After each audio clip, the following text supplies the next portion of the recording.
Nyewi pek mar ngima makoro idho tok jatend piny siro chik mar omenda ma higani.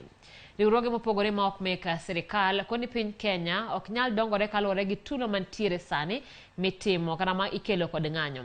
Gikwayo jatend piny William Ruto mondo dog chien kendo kete tem singo mag duoko piny nengo ngima ne giloso e boma ma Kakamega e kinde romo mar gewi kaka ginyalo keto kenge mag chwalo ywak ma jopiny e wi pek mar ngima.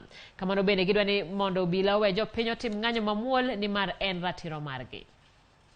Ni muhimu sisi tunataka peaceful protests na picketing, lakini kuna wale ambao wanachukua hiyo mambo kuiweka in the political aspect na pia kutumia hiyo chukumu ku intimidate na kuharasi wananchi ambao wanajaribu kutetea haki zao.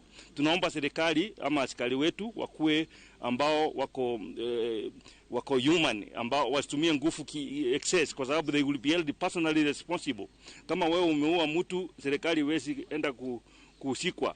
Na ni vizuri kama serikali ingesikia maoni ya wananchi ambao walilia wakasema wataki more taxes, kwa sababu it is very painful kwa economy, na pia kuintroduce unconstitutional taxes kama ile tax ya housing levy ambao is a colonial tax which can destabilize the country, kwa sababu hiyo tax kitambo ilikuwa inaitwa the colonial art tax ambao ilifanya Kenya ikapigana sana na mkoloni.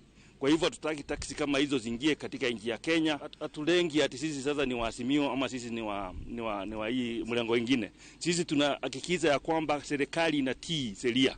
Wakati Azimio ilienda vibaya mambo ya BBI, tulitoka mbele tukakataa. Wakati sasa hizi serikali inaenda vibaya juu mambo ya hii finance